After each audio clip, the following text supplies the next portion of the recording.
कथा के मुताबिक भगवान ने अपने एक भक्त को श्री गणेश का अवतार लेकर दर्शन दिए थे। उनकी यह कथा गणेश चतुर्थी के साथ भी जुड़ती है और गणेश पूजा के दौरान पूरी व अन्य पूजा पंडालों में सुनाई भी जाती है। पुराणों में लिखा है कि कलयुग में भगवान नीलमाधव भक्तों को उनकी इच्छा के अनुसार दर्शन देते हैं। वह भक्तों के बीच ही निवास करेंगे। इसी आधार पर यह कथा कही जाती है। कहते हैं कि 16वीं शताब्दी में महाराष्ट्र के एक गांव में एक मूर्तिकार गणेश भक्त गणपति भट्ट रहते थे। वह दिन रात गणपति बाप्पा की भक्ति में ही लीन रहते थे। एक समय वह तीर्थ यात्रा पर निकले। इस तरह हर ओर की यात्रा के बाद वह पुरी यानी कि ओडिशा पहुँचे। यहाँ भट्ट जी को बहुत निराशा हुई क्योंकि पुरी में गणेश जी का कोई मंदिर ही नहीं था। ऐसा देखकर वह विचलित हो गए। वह उनकी यात्रा का अंतिम पड़ाव था और वह इस दौरान अपने इष्ट गणपति बाप्पा के दर्शन करना चाहते थे। वह बाप्पा की भक्ति में इतने मग्न थे कि भगवान जगन्नाथ के मंदिर में बिना दर्शन किए ही पुरी की यात्रा छोड़कर लौटने लगे। इस तरह उनकी 4 धाम की यात्रा भी अधूरी हो रही थी। यहाँ तक कि पुरी में भगवान का महाप्रसाद भी उन्होंने ग्रहण नहीं किया। वह इसी तरह विचलित होकर लौट रहे थे कि रास्ते में उन्हें एक ब्राह्मण युवक मिला। उस युवक ने भट्ट जी को इस तरह विचलित हुए देखा तो उसकी वजह पूछने लगा। तब गणेश भक्त ने कहा, मैं यहाँ अपने प्रभु के दर्शन करने आया था, लेकिन यहाँ तो उनका कोई मंदिर भी नहीं है। इसके बाद उन्होंने कहा कि मैं खुद ही यहाँ एक मंदिर तराशूंगा। इस पर वह ब्राह्मण जोर जोर से हंसने लगा। फिर उसने कहा, शुभ काम में देरी क्यों? आप यही अभी ही गणेश प्रतिमा का निर्माण करना शुरू कीजिए।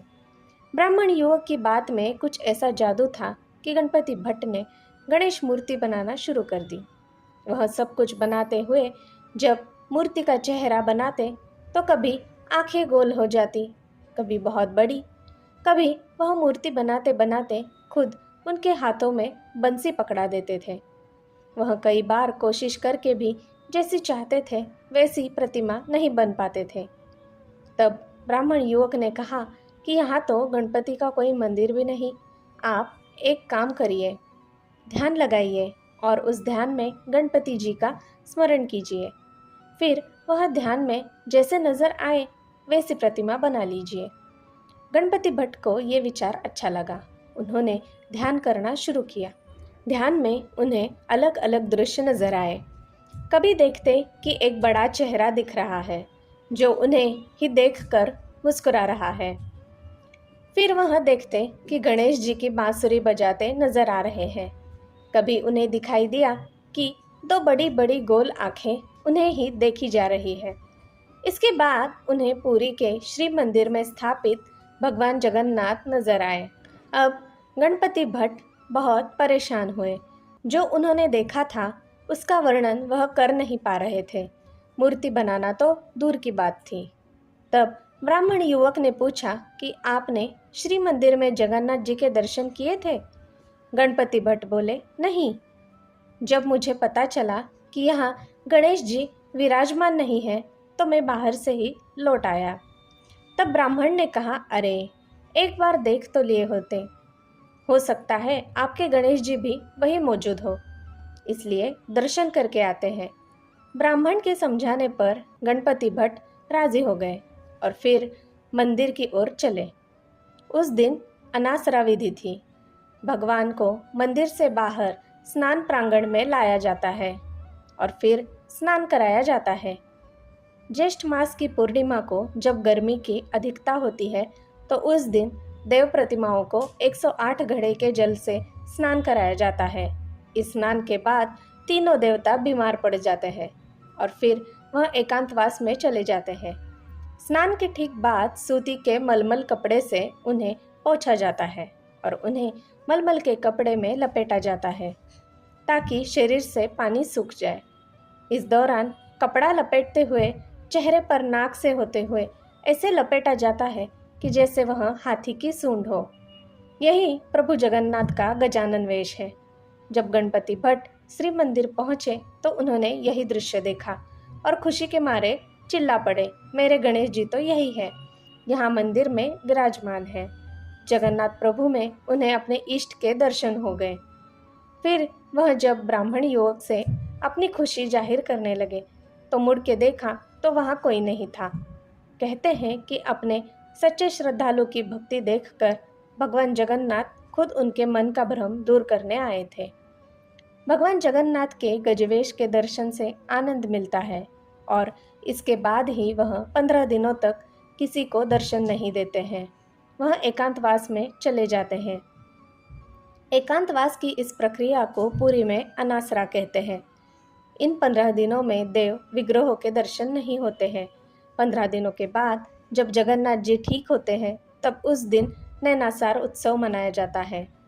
इस दिन भगवान का फिर से श्रृंगार किया जाता है, उन्हें नए वस्त्र पहनाए जाते हैं और इसके बाद वह भ्रमण के लिए तैयार होते हैं।